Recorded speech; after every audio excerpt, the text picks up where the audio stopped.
What's going on, everybody? Welcome to Geeking Poetic Podcast channel. I'm your host, Larry Roberts, and this is the first episode ever after almost 4 years of threatening, basically threatening to do music discussion. I finally decided it was time to launch. I'm going to get my little background music in there. Get all mellow, right?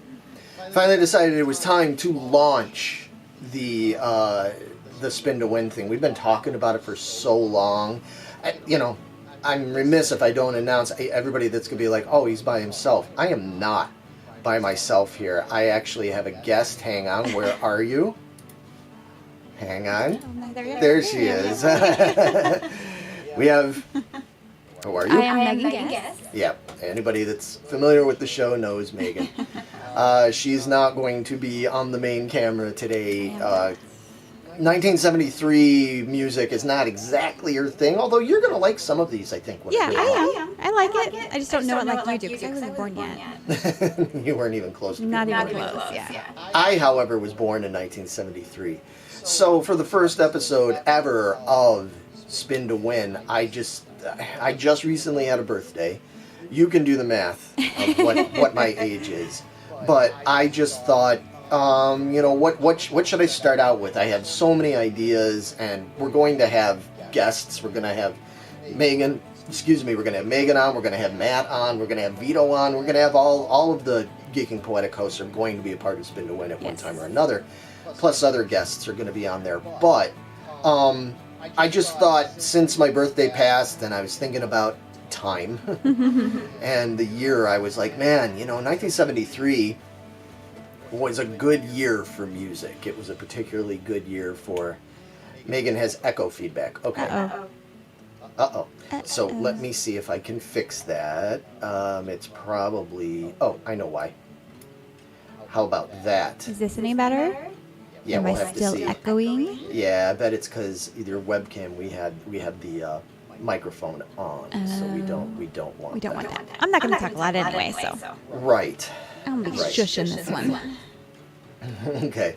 Well, anyway, so I thought that 1973 was a good year to start with because there's a lot of iconic albums all across the board. I mean, pop, rock, soul, funk, metal, everything. There was a ton of stuff that came out in 1973. So I thought, well, let me do that. Let me look and see. I should be able to pick it. Well, I didn't have any problem still echoing. Yep, but sounds cool. It's still echoing? I wonder why it's still echoing. Uh-oh. Let me see if I can, real quick, figure this out. This is what happens when we try new things. Yeah. We tried the two-camera thing this time. Yeah, I don't know why there's... Am I echoing too, or is it just Megan? Because that's what I need to know. Well, since they said it's just me, I'm going to guess it's just me. Yeah, I don't know. They're not getting back to me quick enough. It's because there's a delay. Yeah, exactly. Yeah, because there's a delay and everything. But, anyway, so I just thought it would be a good one to pick. You should have no problem picking. Well, I didn't have any problem picking choices. You had trouble narrowing down, I'm sure. Yeah. We can even hear you kind of echoing. Okay, interesting. Yeah, I wonder why. I wonder why there's an echo going on there. There really shouldn't be any kind of echo. Weird. Well, you know what? Hang on. Let me try this. Let me see. That might get rid of it. Okay. How about now? Yeah. Very little with Larry. Okay. Well, just let us know. If it gets any better. If it gets any better, yeah. If not, I'll just start miming. I don't know how, but I'll do that. So hopefully that should do it, but we'll see. Anyway, so I thought that it would be really cool to pick out the ones that I ended up picking 5. I'm gonna let you know. I went off the rails already during the very first episode. I technically picked 6 because number, but can't hear Larry at all. What do you mean you can't hear me at all? That doesn't make sense. How can you not hear me? That worked, but Larry is real quiet. What did you do? I don't know. I'm going to take over the whole show. Yeah, seriously. How about that? Does that seem any better? Is anybody hearing me? I wonder why they're saying if they can't hear me now. Yeah, you didn't touch yours, right? No. No. No, I didn't do it. I'm spinning. It doesn't make any sense that Megan should be coming through, but I wouldn't be coming through because our microphones are both coming through the same. Hang on. All right. How about that? Does that seem clearer? Oh, gosh. Boy, I will definitely be editing this for when I put the audio version up on Spotify and all that. That probably should have fixed it, I think. Sounds Yep. like. All right. Good. All right. Did you mute me? No, I didn't mute you. No, there was the one thing was not correct over here. There I am. Hey, everybody. We're all good now? Yeah. All right. Well, I'm going to start over a little bit. Thanks, everybody. Thank you, everybody, for joining us here at Geeking Poetic Podcast. As I said, I'm Larry Roberts. We got Megan Guess over here. She's supposed to be. She's like my my little message relayer. She's going to be in the chat, answering you guys in the chat and everything. So yeah, as I was saying earlier before the technical difficulties, this is going to be an episode all about music discussion. Well, every time we do Spin to Win, it's always going to be about music discussion. I already had Matt ask me, he's like, do you win something? It's like, no, There's no winning.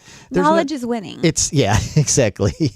There is no winning. It's Spin to Win. I'm using that as a euphemism for spinning records or CDs or cassettes, anything. You got to spin basically music unless it's, digital, which, boo digital. No, I'm kidding. I love digital music. It's very convenient to have, but I love records. I love all the different formats. So I'm going to be talking a lot about that. And as I was saying earlier, I chose 1973 because that's the year I was born. I just had a birthday, and there is a lot. Happy birthday, Larry. Thank you. I'm very old. I'm not going to say my age. Like I said, you guys do the math and everything, figure it out. But anyway, so I decided that I would pick 1973. I knew I had all the records or most of the records that I wanted to discuss on here. There's too many of them. I tried my best to narrow it all down. I'm letting you know right now, number 5 is a tie. Oh, boy. I mean, I know I'm like totally not getting off on the right foot with this and everything, but there was just no way. It was a good year. It was a really good year. As it is, there's stuff I'm probably still not going to have time to mention and get into. Maybe they'll mention it in the chat here. So yeah, an excuse to talk about it. Exactly, and I encourage you guys. On you guys. Yeah, I encourage you guys and gals and everybody to let me know not only what you think of my picks, if any of them are ones that you like or anything, but if there's ones that I don't think of, because there were hundreds of records I'm sure released in 1973. So I'm only going to get into, including honorable mentions, I'm going to maybe get into 10 or 12 of them at the most, Okay. Well, the honorable mentions are going to get mentioned quickly and honorably. We'll see about that. Yeah, we will see about that. All right. Well, you know what? Without any further ado, I'm just going to jump right into it. And I'm going to go with number 5. Number 5 is, like I said, a tie. There's no way around it. If it was left up to me, I would have had like 5 different records for a tie. But my number 5 is a debut. I think there's a couple of debut albums that came in this list in the top 5. And this debut is none other than Queen, the first Queen album. Nice. Anybody that knows me knows that I am a big Queen fan. They're probably they are in my top 5 favorite bands of all time. Now, the first Queen album doesn't get quite the respect that it deserves. I feel like because it didn't have any major hits, at least over here in North America, I feel like this gets overlooked a lot. Stateside, most people didn't really start picking up on Queen here until at least the second album, and even more so with Sheer Heart Attack, and then, of course, Night at the Opera, Bohemian Rhapsody, all that kind of stuff. We're getting some good comments. Yep, they are agreeing with your choice. Good. Hey, John and Joe. Oh, yeah. And Chuck and Mom and everybody. Oh, it's good. We got a good gang going here. But yeah, this is a really, really cool album. And what's interesting is, unlike a lot of people's debut albums, it's all here. I mean, like, all of the brilliance of Queen was already evident in this first album. Now, they refined it. It got better over the years. Obviously, there's nothing on here that's quite up to the level of Night at the Opera, Bohemian Rhapsody, You're My Best Friend, Somebody to Love, all that kind of stuff that they did later. But all of the elements, the operatic stuff, the amazing layers of guitar stuff, the fact that everybody in the band right off the bat was writing music for the band, which was so unusual. I mean, not many bands, even the Beatles. I mean, Ringo had songs, but usually they were either cover songs or John and Paul wrote them for him. You know what I mean? Oh, okay. Like, Ringo didn't write Yellow Submarine. That was written for him.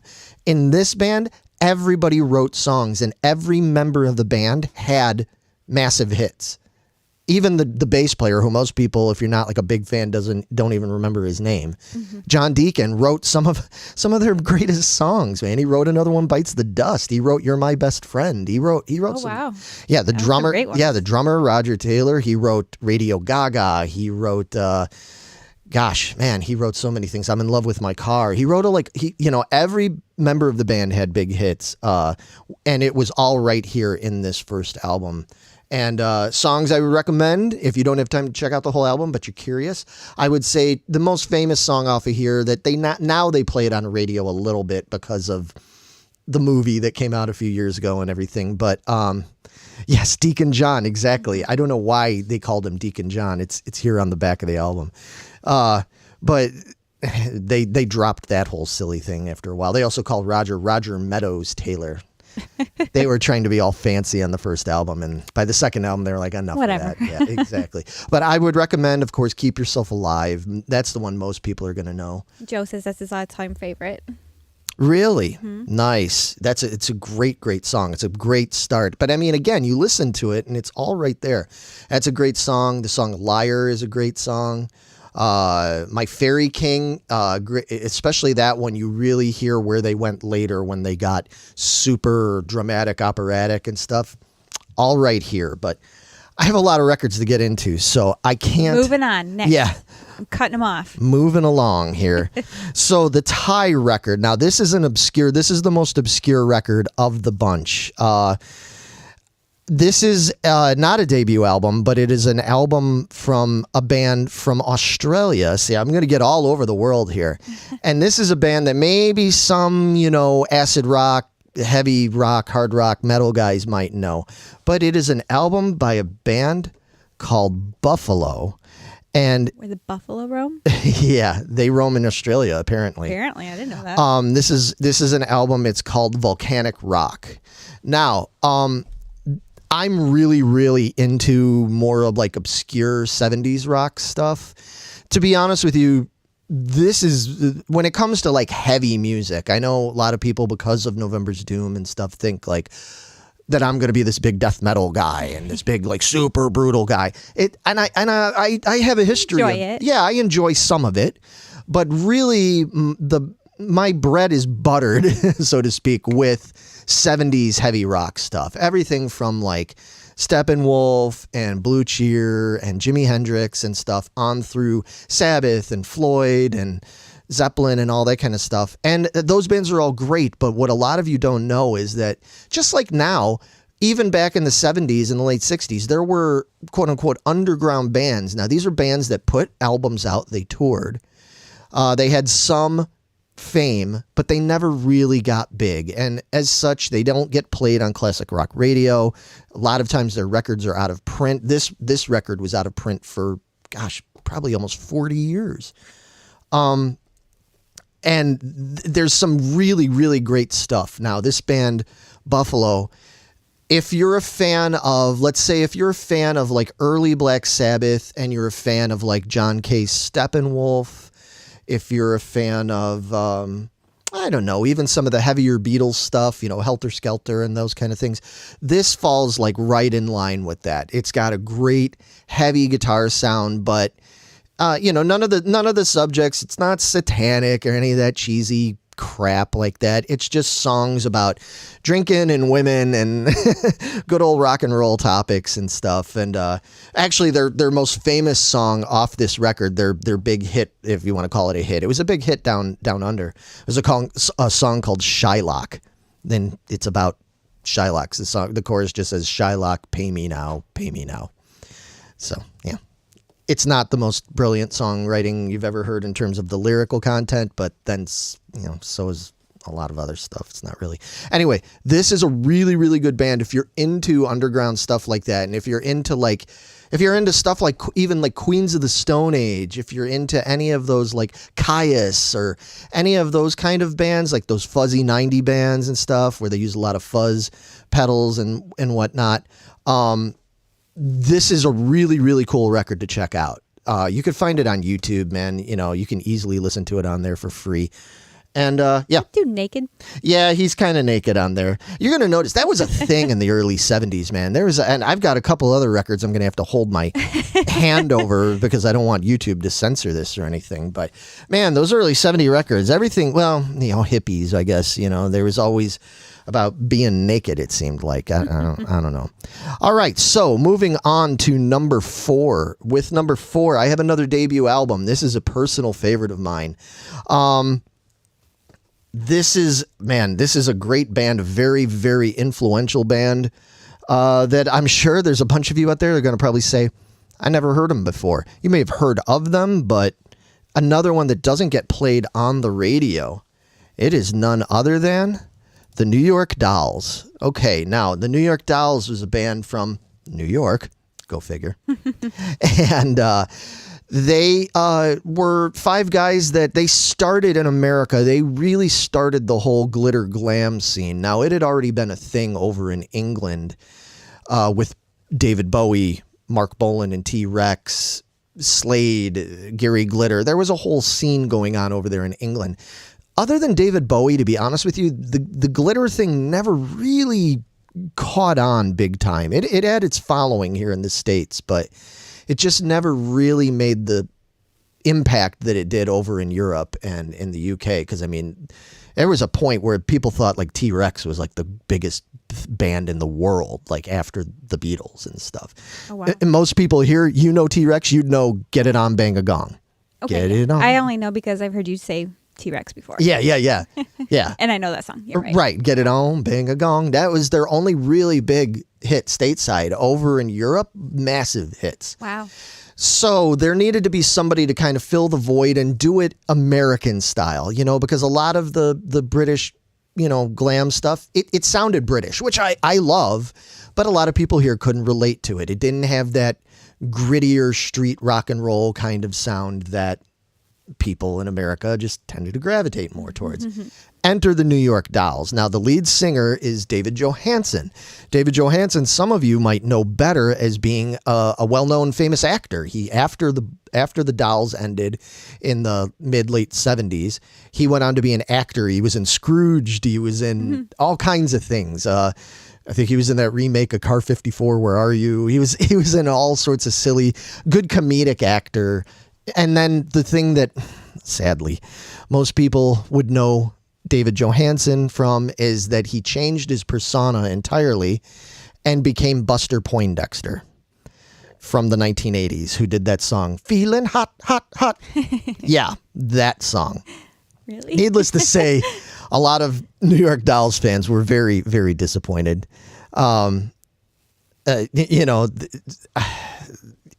We won't talk too much about the whole Buster Poindexter thing, but in any case, what was interesting about the New York Dolls was that while they were doing a glam kind of thing, and they were really one of the first ones in America to do the whole glam, with the makeup and the kind of girly clothes and the platform shoes thing, where they were really influential was because they were not the greatest musicians and their sound was really raw and raucous and stuff. They are considered by many people to be one of the first true punk rock bands. They influenced a lot of the artists over in England, conversely, but not so much people that were into glam. They influenced people who ended up starting punk rock. So Sex Pistols, huge New York Dolls fans. The Clash, huge New York Dolls fans. And then even here in the United States, they influenced bands. The Ramones were really, because they were just kids. They knew the New York Dolls guys from the neighborhood and stuff, so they looked up to the Dolls. But the Ramones were basically even more ugly than the Dolls were. There was no way they were going to be able to dress up like women and pull off the glam thing. So the Ramones? Oh, yeah. God. So the Ramones went in the opposite direction, did the leather, jackets and the whole kind of like weird, like biker, Brooklyn biker, causing trouble in Queens kind of look. Pre-vampires almost. Right. But sound-wise, the Ramones took a lot of their cues musically from the New York Dolls, as well as another band. I don't know who was into this band. Another band, they started in 1973, played their first show on the same day I was born. They put makeup on. Oh, boy. I don't know who that would be. I'm going to guess Kiss. Yeah. Yeah, Kiss kind of initially. Kiss, there's pictures out there of Kiss at first. When they first formed, they tried to do the whole androgynous look thing, and it looked so stupid. It just didn't suit them because those guys were all like 6'4". I mean, Gene Simmons, he looks better under the demon makeup, and I think we can all agree about that, right? So anyway, New York Dolls, really, really influential record. It's so good. If you're into that kind of stuff, like if you're somebody who's like, well, I dig early Kiss and I dig the Ramones, I like that kind of catchy 3.5 minute long, song like Blitzkrieg Bop or any of those. If you're into that kind of stuff, but with a little bit more of like a 50s doo-woppy swagger thrown into it, a little bit of, there's, especially you look at David Johansen, there's not more, than a little bit of Rolling Stone influence and Mick Jagger influence and what David Johansen was doing and stuff. So early Aerosmith, if you're into that, definitely check out the New York Dolls. This is a great, great album. All right, moving on to number 3. What do I have? Oh, okay. Well, number 3. So I think this one is going to surprise people a little bit. Not that it's on the list at all, but I think only number 3? Yeah, I think people are going to be really surprised that this is only number 3.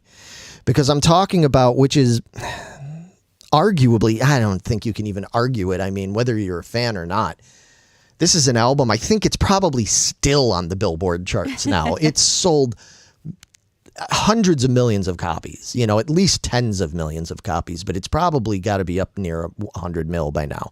What am I talking about? Anybody worth their salt knows what I'm talking about. I'm talking about Dark Side of the Moon by Pink Floyd. What an iconic, maybe the iconic album. Again, even if you're like, man, I've never listened to Floyd in my life. You at least heard of it. You've heard of it. You've probably heard it somewhere. You've seen the album cover. I mean, this was the album that to me took progressive rock music and made it mainstream. Now, that's not, a lot of people think of mainstream and they think that that's a negative thing. I don't think it's a negative thing. I don't think Pink Floyd compromised their sound or their values at all. They just happened to put together the perfect album of catchy songs, concept album, all it was everything all wrapped up in one perfect package here. I don't even know if I really need to talk that much about it, because anybody out there that knows, you know how great this album is. But what some people might be wondering is, why is this only number 3? It's number 3 because as great of an album as it is, and I do love this album, it's not my favorite Floyd album. The album they put out before this one, Meddle, Meddle, Meddle. That album is more of a favorite of mine. And in a lot of ways, the 2 albums that came after this album, Wish You Were Here and especially Animals, those albums I find myself listening to more. I mean, I know this record inside and out. Especially when I was younger and I first discovered it, I listened to it a million times. There's songs, you'll know some of these songs, not only from the radio, but because I've played them live. Yeah, that's how I know them. Right. I do Brain Damage live with my acoustic act. I've done Time live and stuff. So it's a great album, but to me, I'm not going to say it's overrated. I think it deserves the rating it gets, but it's not my favorite album. It's not the most impactful album for me from 1973, but it is a great album. I mean, again, if you haven't heard it, I don't know who hasn't heard it. If you haven't heard it, it's because you don't want to listen to it, and you're not going to. But anybody that has heard it, and I'd love to know what your favorite songs are off of Dark Side of the Moon, because Joe says Echoes on Metal. Awesome. Yes. See, I'm with Joe. That's metal. Echoes. I don't know if Echoes is my favorite Floyd song, but it's probably in the top 3. But I'll save that for someday. I'll do a top 5 favorite Floyd songs or something like that. But yeah, especially the Live at Pompeii version. Oh my God, you just don't get any more iconic than that. Mm-hmm. But all right, so now already we're at the top 2, wow. and the top 2. This was really tough. I gotta say before I pull it up here, either one of these albums could have been number 1, and at one time or another. I had them. Yeah, they flip-flopped. This next one I was going to make number 1, and I had it at number 1 until I really was honest with myself. And what am I talking about? I am talking about Band on the Run by Wings. This is probably, at least in my opinion, this is probably the best thing that McCartney ever did after he left the Beatles. And I love a lot of his solo stuff. I love a lot of Wings stuff and everything. But this album, it's one of those, every album that's in my top 5 here are what I would consider to be perfect albums. Like they're albums where it's like, I don't skip any tracks. I can listen to them all the way through, and if it goes on repeat and it starts playing through again, I'm probably okay with that. You're not going to stop it? Yeah, exactly. Let it happen. Exactly. Just let it happen. This is absolutely one of those albums, Band on the Run. Real quick backstory for those that might be interested. So, McCartney had already done a couple of Wings albums. He had a lineup that he had built up basically around himself, around his wife, Linda, and around the other vocalist and guitarist and sometimes bassist, Denny Lane, who people would know as being a former member of the Moody Blues. He sang Go Now with the Moody Blues. Go Now. It's a good song. I'm not going to butcher it here. But anyway, that was Denny Lane. So Denny and Paul, knowing each other from the Beatles and Moody Blues days, put this band together. Dragged poor Linda into it because she didn't even know how to play an instrument when she joined the band. Oh, is this the one where she started playing with them? Well, yeah, she had started playing with them before that, but I feel like this album is where it really came together. Ironically, because the other 2 members of the band, the lead guitar player and the drummer, quit the night before they were supposed to fly down to Lagos, of all places, to go record this album. They didn't want to go to Lagos. They were like, believe it or some stories say they didn't feel they were getting paid enough by Mr. McCartney and them. I don't know.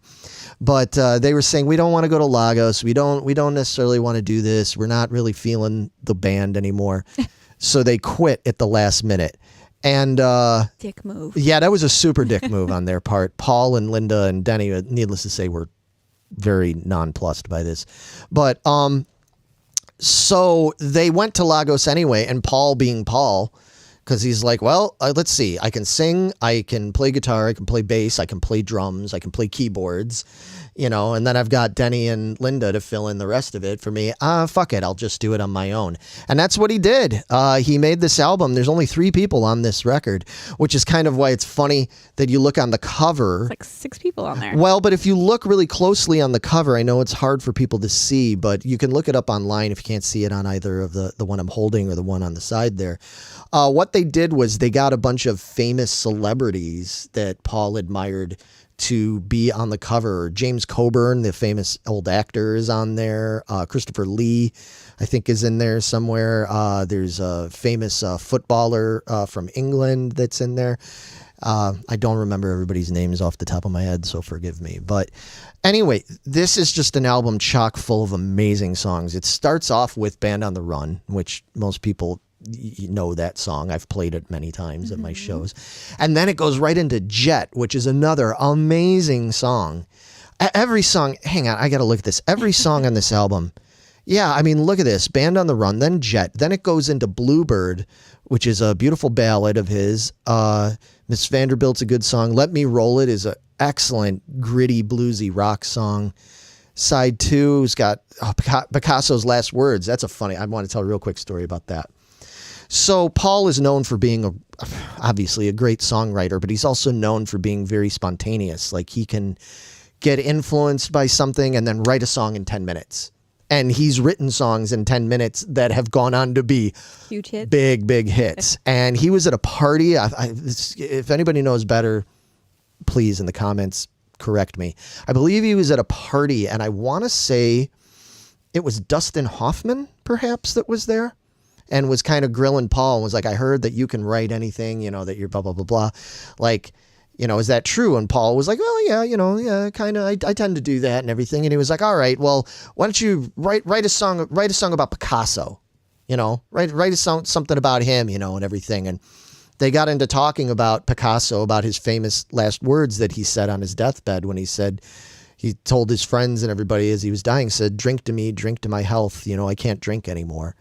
And so Paul, like right away, I think he was, I don't know if he had a guitar, he was at the piano, and just right away he was like, okay. And he came up with the chorus, drink to me, drink to my health. I can't drink anymore. And he basically wrote a song called Picasso's Last Words at a party on a dare. And it's on the album, and it's a brilliant song. This is Wings, right? Dave Lesko's. Yes. Paul McCartney and Wings, Band on the Run album. Yeah, so it's not solo, although for all practical purposes, it may as well be a solo album. But he did have input from Denny and Linda. And people, you know what? I'm going to use this opportunity real quick. I know people go, oh, Linda McCartney. Fuck you. Linda McCartney was awesome. She was an awesome humanitarian. She was an awesome photographer. She was an awesome person. And I really like the quirky stuff that she contributed. And she did get much better. If you go and you watch like the live concert stuff, like Rock Show from 76 and everything, she's rocking, man. She's doing great. And hey, man, Paul to me is like the greatest musician of all time. And if it was good enough for Paul McCartney, then it was good enough for all of you. So anyway, this is a great album. This easily could have been my number one because it is an absolute must-have album. Everybody should at least listen to it through and put headphones on. It's a really, really good album. But I'm already at my number one.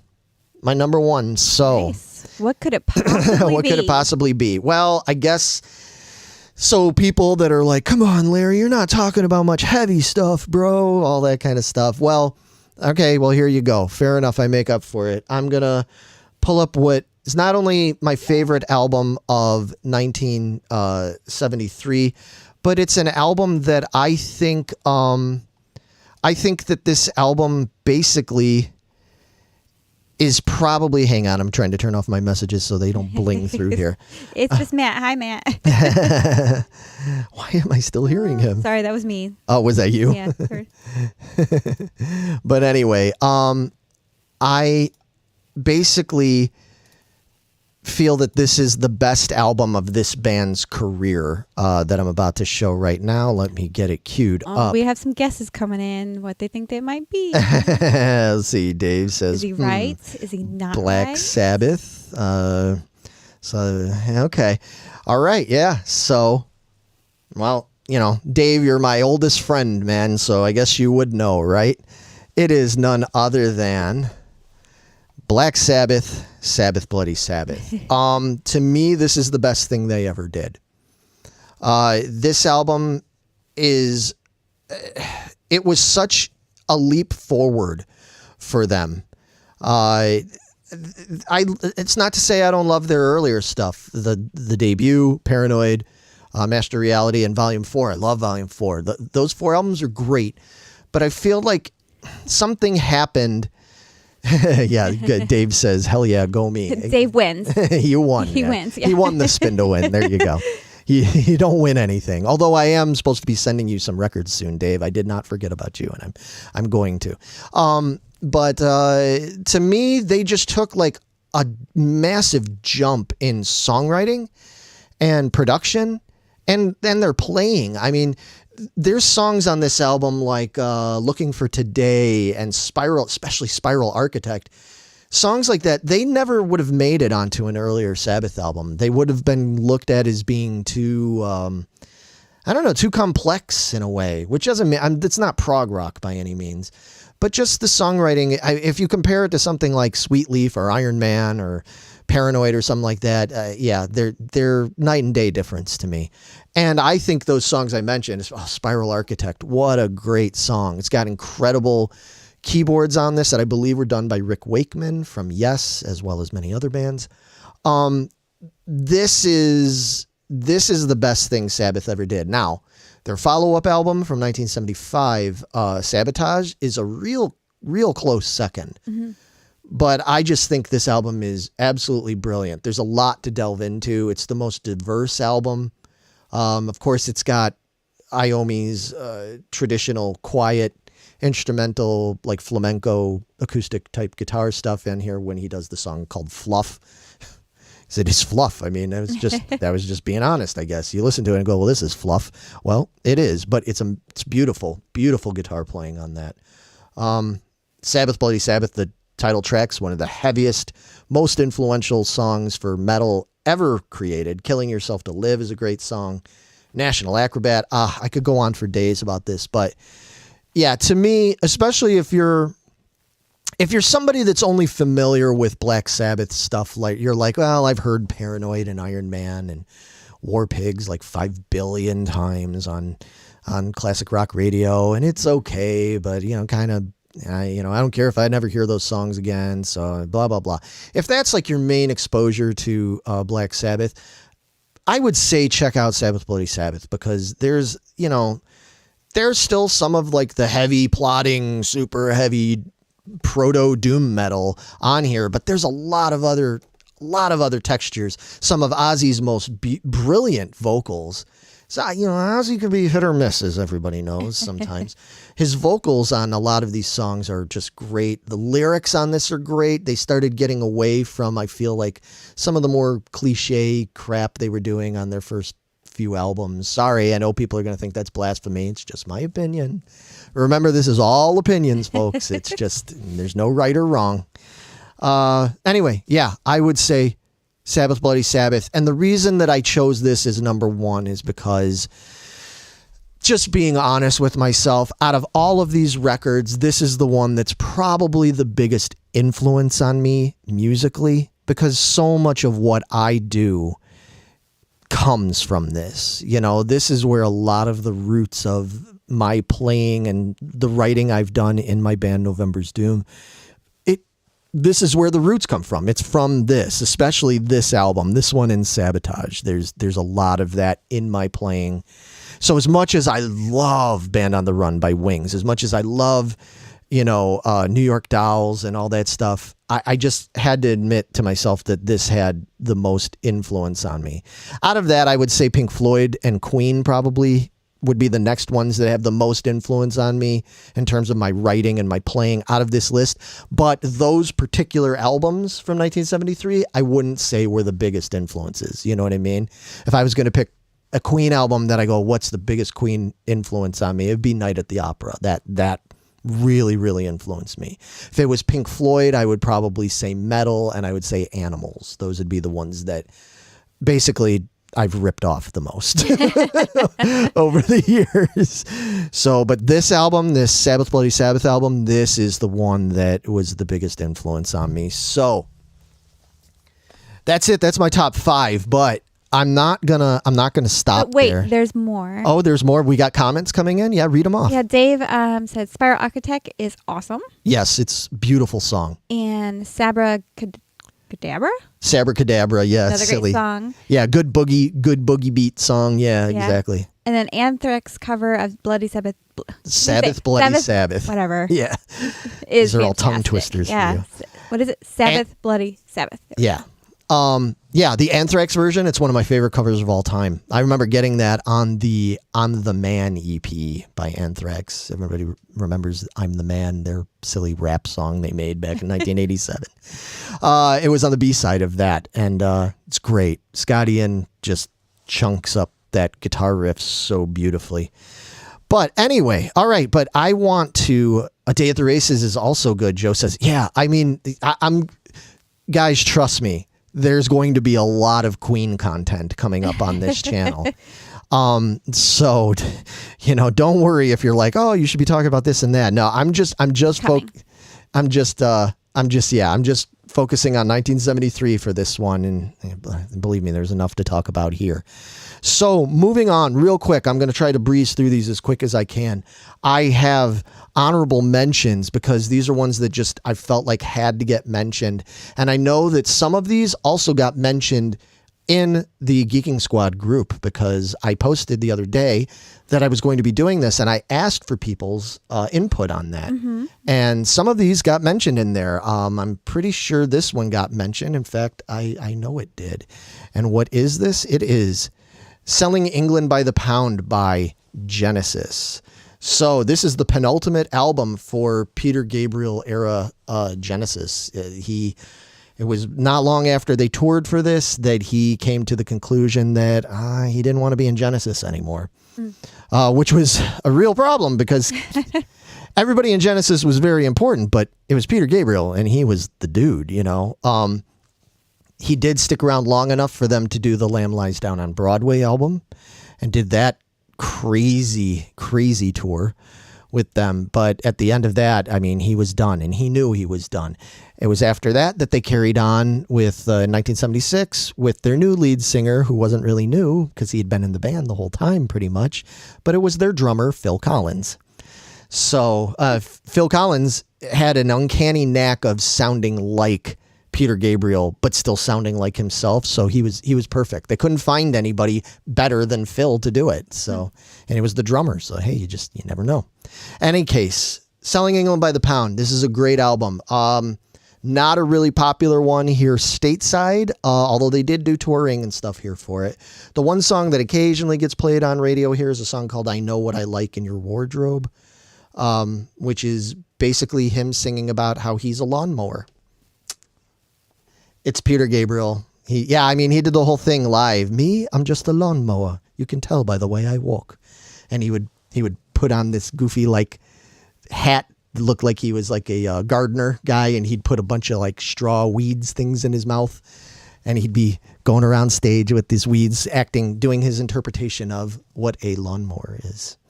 I love Genesis, man.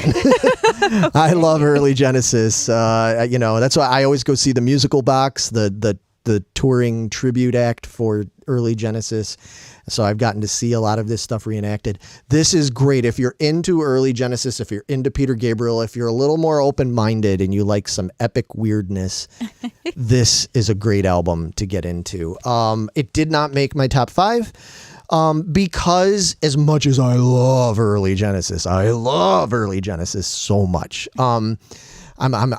I'm a fanatical fan of early Genesis. I didn't put that in my list only because it's, again, like it's not my favorite. There are other early Genesis albums that, had they come out this year, absolutely would have been in the top 5. But as such, something had to go, and a lot of these, especially when you see them, it's so hard. Moving on, here's another one that I'm sure and I saw this mentioned in the squad, and I'm sure a lot of people are going to be really shocked that it's not here in the top 5. They're going to be like, how did that not make the top 5? It is none other than Houses of the Holy by, I'm going to cover that up. Some nakedness going on over there. Cover up all these naked. Yeah, there we go. You can cover one of them. There I'll do the best I can there. Sorry, YouTube. You see, I found an edited version there because when you buy this record in the store new, it would come with a band around it, like you see in that photo there, that would kind of obscure some of it and everything, and totally understand why. I mean, it's not an erotic picture, but it's still naked. It's still naked. And it's still like kids or whatever they are, little people. I don't know what they are. But in any case, Led Zeppelin, Houses of the Holy. This is such a great album. I didn't put it in because as much as, again, I'm a big Zeppelin fan, I feel like the album that came out before this one, which was Led Zeppelin 4, and the album that came out of it, which was Physical Graffiti, I feel like those were overall stronger albums than this one, which isn't to say that this doesn't have some amazing material. There's some favorite Zeppelin songs on here. The title track song remains the same. The Rain song was, oh God, it's one of my favorite songs of all time. One of the best written guitar songs of all time. The tuning in that is so fun and unusual, and I've spent many, many hours learning that song and playing it and getting all the little intricacies of it. It's a great song. But those songs, along with some of the other songs on the album, Dancing Days, Over the Hills and Far Away, I love these songs. I actually prefer the songs off this album live. I think that while the recorded studio versions are fine, I love them. If I have a choice, I'm going to listen to the live versions of them because there's just something better. Even the Rain song on this album is beautiful. It's gorgeous. But the live version, like the one that they did on The Song Remains the Same soundtrack, you know, man, it's so epic and so huge. It's yeah. So for me, great songs, but it just didn't make it. Mm-hmm. Maybe it would be in top 10 for me. I mean, that's why it's in the honorable mentions, but just didn't make it. All right, moving on. Another absolutely brilliant album, and it's another one that I saw get mentioned by some of you in the squad comments as being favorites of yours. It is an epic double album from none other than Mr. Elton John, and we have Goodbye Yellow Brick Road. This is, man, it's hard when it comes to Elton John to pick like a best album because he's got so much good stuff. And some of his albums tend to be a little hit or miss in that for me at least, there's some Elton albums, even early ones, where he has songs on there that are absolutely brilliant and wonderful. But there's a lot of other stuff that I don't care for. And not even that it's bad, but just there's skip tracks, you know? Mm. I wouldn't say, this is probably one of his least skippable track albums for me. I have no problem. It's a long album. There's a lot of songs on this album. This definitely is one that I can, especially on the right day, I can listen to all the way through because it's got some amazing material on it. But again, it couldn't make it into my top 5. It wasn't as influential as those other records were. But this is, I mean, gosh, this just the side one of the first record on here alone. You have Funeral for a Friend, and then it goes into Love Lies Bleeding. Then it goes into Candle in the Wind. Then it ends the side with Benny and the Jets. Like, that is as good of a side one as ever has been made. I mean, that's such an amazing batch of music that just the side one of Goodbye Yellow Brick Road is worthy of all the praise in the world. And then side 2 starts with the song Goodbye Yellow Brick Road, which is one of my favorite songs of all time. And it's my favorite Elton John song. Absolutely brilliant. This is a great record. This is when Elton was really getting famous, and all the crazy stuff started kind of rearing its head in his life right about this time and everything. And it shows there's an energy and even a sadness at times throughout this record. There's a lot to delve into with this record. This is another, like, if you got a Sunday afternoon and you got some headphones and some time and you want to chill out, put on Goodbye Yellow Brick Road and just listen to it all the way through at least once in your life. Trust me. It's really good. Are we getting any comments in there? Yeah, John Force says no quadrophenia. Quadrophenia. I'm going to get to that. Hang on. You thought for sure that Zeppelin. I know, man. I mean, that's what I said. Any one of these could have potentially easily really been in the top 5, but as it was, I put 6 in my top 5. So, you know, And I mean, yeah, a lot of people that know me are going to see these honorable mentions and be like, dude, how did that not make it into your list? Especially this next one. And people like John Forst is going to know because, you know, he grew up with me and everything. And, you know, we have the same relatives and going to be like, oh, how did you not include this? And I know this would be one you would potentially pick, Megan. It is none other than 1973's David Bowie, Aladdin Sane. I mean, like... I was surprised. Yeah, I thought for sure Bowie would make the list, but not the year, huh? It's just not the year. Yes. I think Aladdin Sane is a brilliant album. It's a great album. This was him in the thick of the whole Ziggy Stardust persona. This is the album that follows the rise and fall of Ziggy Stardust and the Spiders from Mars. It's a great album. I personally pretty considerably prefer Rise and Fall of Ziggy Stardust and Spiders from Mars, which again doesn't mean that I don't think this album's good. This album's great. It's a great album.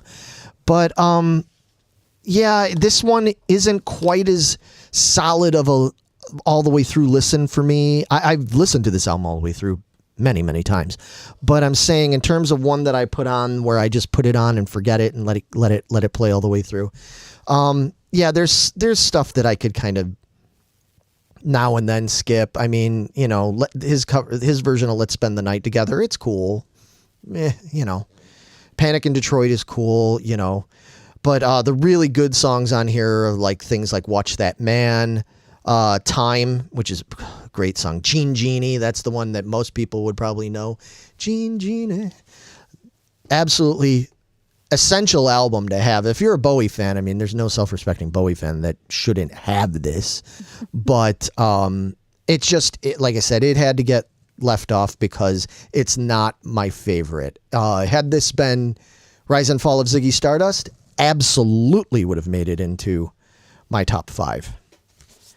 So, but that would have been for 1972, something like that. Matt says, if you're going to have 5 extra honorable mentions, why not just do a top 10? Don't tease us. Because there's more than 10. Yeah, there's probably going to be. You know why? Because honestly, because there's a significance with the top 5 being top 5.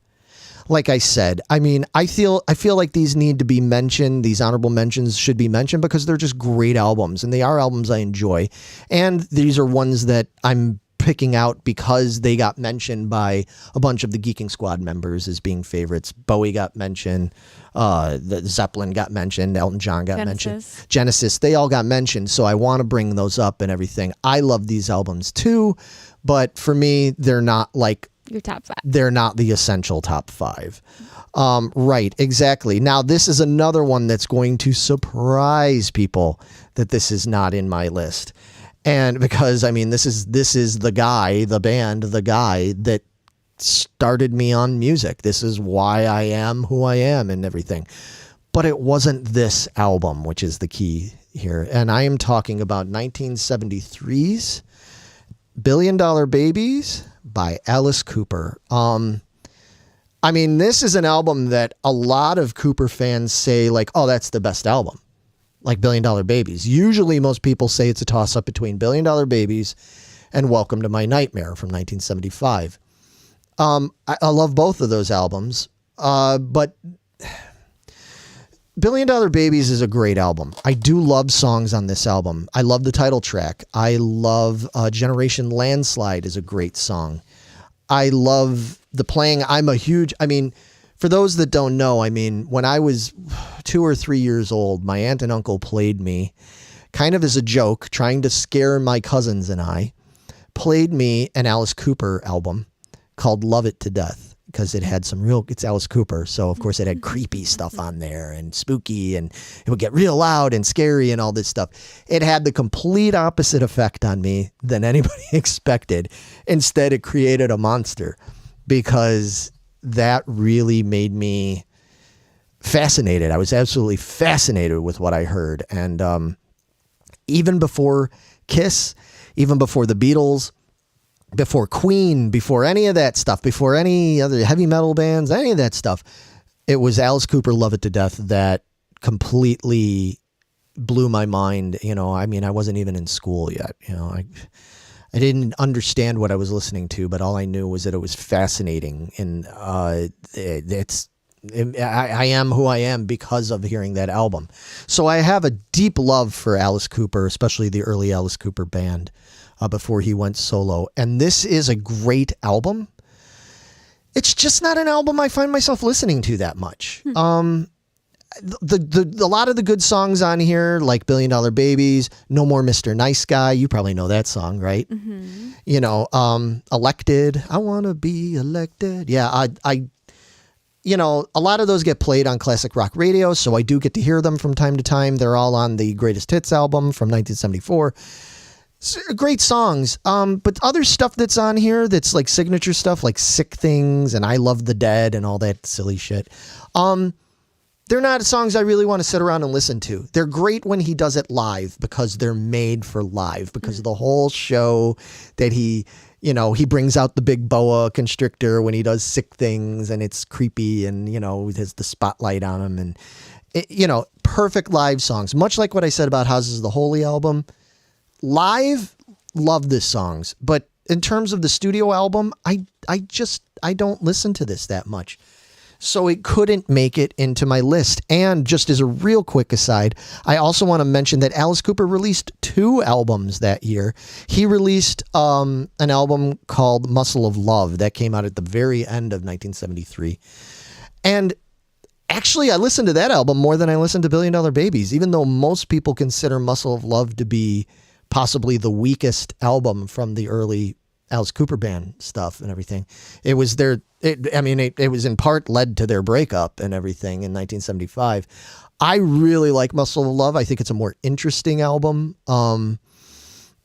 It's got great stuff on there. Teenage Lament 74, the title track, Muscle of Love, Big Apple Dreamin'. He even wrote, Alice found out that the next James Bond movie that was coming out was supposed to be The Man with the Golden Gun. Mm-hmm. So, and as everybody knows, they would always pick a famous artist to do like the theme song, like McCartney did Live and Let Die, and so on and so forth. So he decided, hey, let's write a song, make it sound all James Bondy, and we'll call it The Man with the Golden Gun. They got to use it. Like, they'll have to use it. Well, the last thing that the producers of James Bond wanted was a fucking Alice Cooper song. Now they would totally do that because Alice Cooper, he's not scary or anything anymore. But back in 1974, Alice Cooper was considered like very subversive. Like this was very, underground, scary metal, whatever kind of thing, which is funny because like a year later he wound up on Hollywood Squares. Alice Cooper is about as genuinely scary as like, Animal from the Muppets. Actually, Animal's probably scarier than him. But anyway, so both of those Alice Cooper albums are great, but they're not favorites of mine. Last but not least, I'm going to throw this out because I know I saw people mentioning this band and everything before is, wait, hang on a second. Torture was popular in the family. Yeah. Is he telling the stories about... They're telling stories about you guys. Yeah. Well, yeah, I got the least amount of... No, I shouldn't say that. John, unfortunately, our cousin Cindy, our older cousin Cindy, Cindy. Mm-hmm. Cindy was real big on just tormenting her cousins, her younger cousins, and we all bore the brunt of it, And later on,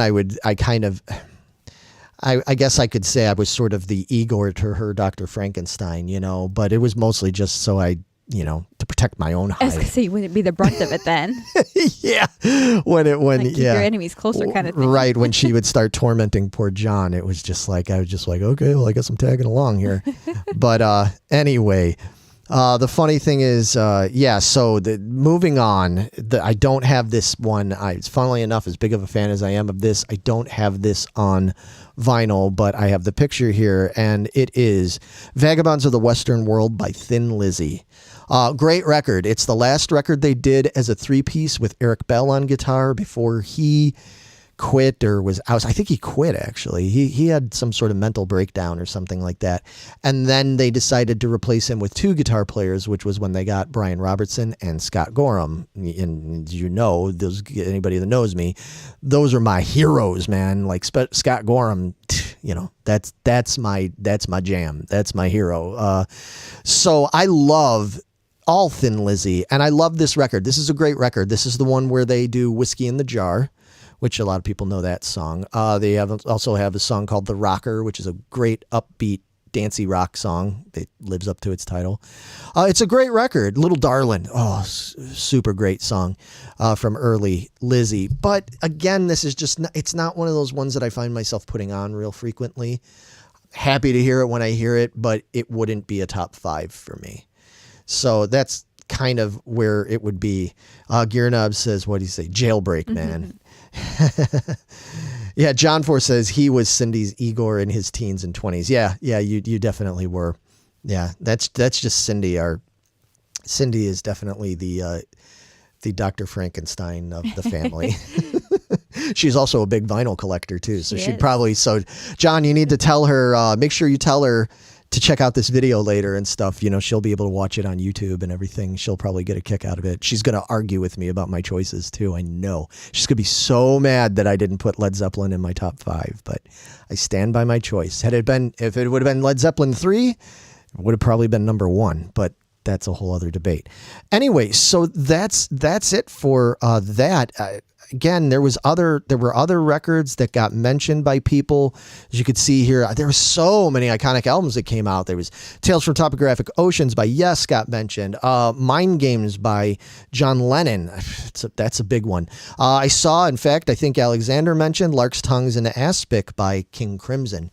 Absolutely great album. Love that album. It's not a favorite of mine, but it is a great album, and it would deserve to be on some people's lists. Iggy and the Stooges, Raw Power, Iggy Pop, that's another proto-punk, proto-metal kind of album. Very, very influential. It's a great one that I used to listen to it a lot. I probably need to put that on again. It's been a minute. Stevie Wonder, Inner Visions. What a great album. This is when Stevie Wonder just really started getting... Stevie Wonder was always incredible from when he was a little kid, he was amazing, but it was this period that I think was the most fertile for him. Of course, Inner Visions has songs like Higher Ground, which a lot of people would know because the Chili Peppers did it. It's the one that I always end up playing because Troy at the acoustic shows is always like, play Chili Peppers. So I just play Higher Ground because technically I'm cheating because I'm actually playing Stevie Wonder. But great record. I like the next album better. I like Songs in the Key of Life better. I think it's a more complete album than Inner Visions, but Inner Visions is a great album. Again, back to the super prog stuff. Emerson, Lake and Palmer, ELP with Brain Salad Surgery. That's a super iconic album, plus that amazing H.R. Giger artwork on the cover. Another one that I saw got mentioned, I think Danny mentioned it in the chat, is he said Tres Hombres by ZZ Top. Great ZZ Top album. Again, another awesome one that I admit I just haven't listened to it often enough. I had Tres Hombres on tape. I've never had it on vinyl, believe it or not, but I need to fix that eventually. Goat's Head Soup by the Rolling Stones. It's a really cool record. As you could see on the screen there, it's got the cover most people are familiar with, that real weird cover with Jagger's creepy face there and everything. I actually have the alternate cover version, which I think is much more creepy and cool, with it's taking it more literal, where it's got a goat in a big old vat of soup. Yeah. Ew. Yeah, it's pretty gross, right? But I just thought it was kind of cool. And it's a great album. It's got Star on it. Heartbreaker, which if you've been to enough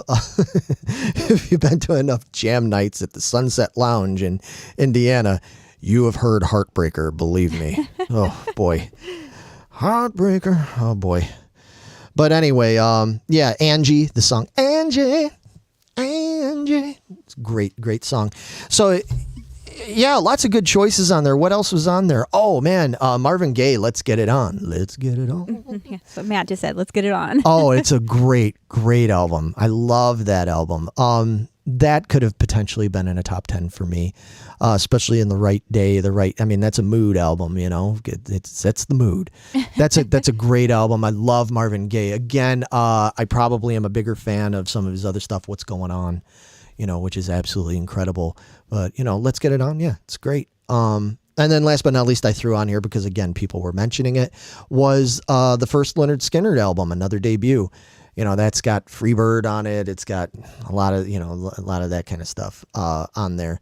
I think Simple Man might be on that one as well. Again, I mean, it's fucking Skinner. It's Freebird. I mean, cool. For me personally, Second Helping, their second album, that's my jam. That's my Skinner album. That's the one that's got Ballad of Curtis Lowe. It's got Sweet Home Alabama. It's got, I think, Needle and the Spoon. It's got a lot of really, really, really good Skinner tunes on that album. So for me, the first album, as great as it is, it wouldn't make it into my top 5 or probably even my top 10. Al Green, he brings, Six Wives of Henry VIII. Yep. For Your Pleasure by Roxy Music. Great one. Not, that's got, let's see, what's on For Your Pleasure? Do the Strand is on that one. That's a great song. Yeah, some of these I just haven't listened to in a long time. I love the first Roxy Music album, the one with Eno on it and stuff, that's got Virginia Plain and all, and Ladytron and all that stuff on there. So again, any one of these, I love Roxy Music. That could easily be in there. The last with, yeah, exactly. Man, so many good ones to choose from this year. I would love to hear more suggestions from you all. If you're listening to this, I'm going to put this up on Spotify later, and it'll be on Podbean. It'll be on all the streaming services. You can download our stuff, most of our stuff. Sometimes if we have super visual stuff, we don't put it up for the audio listeners, because then it's kind of everybody's just going to yell at us and be like, "We don't know what you're talking about." You did, Matt. You missed the New York Dolls. Yes, New York Dolls came in at number 4. Yep. You're gonna have to go back and rewatch, man. And I encourage everybody, please, if you missed this from the beginning, or not the very beginning, because again there was a little bit of technical the first stuff. 10 minutes. Yeah, the first 10 minutes you could probably do without, but go back and listen to everything I said, and I want to know more input from you guys. Let's see, Jesus Christ Superstar. It's another one. Yeah, I have that one too. I love Jesus Christ Superstar. That's a really, really great musical. Got to be in the mood for that one. It's pretty epic. I mean, it's Jesus Christ Superstar. I mean, you wouldn't expect anything else from it, but epic, right? But yeah, let me know in the comments, and everybody, thank you so much for joining me on this episode. Thank you, Meg, for helping me out with this. You're very welcome. And let me know what you think of Spin to Win. We've had people asking us for so long, like, when are you going to talk about music? Ever since you and I and Vito started this back in 2018, we said right off the bat, we're going to talk about all kinds of music. And then we never did. We talked about... We've had a few roadblocks. Yeah, we had a couple of roadblocks. Along the way. We've recorded many things that we cannot now air. Yeah. For various reasons, technical and otherwise. There were reasons things didn't get released. But finally... We're here. And we're not going anywhere. Yeah, we're doing it, and doing it well. Oh, wow. Did I just quoted LL Cool J. Are you being... Yeah. Oh, no. Just don't even say it. I'm going to finish it. Yeah. But anyway, let us know what you think of Spin to Win. Let me know. We have plenty of ideas, but we want to know, what kind of stuff would you like to hear us talk about? Whether it's top 5s or top 10s, like Matt mentioned in the chat, or if there's retrospectives you want us to do about certain artists, certain genres. I've got a lot of stuff I want to talk about in Spin to Win, where I want to talk about some music history stuff. I know Meg's going to be doing some segments talking about some music history stuff and everything. Mm-hmm. Why are you making that face?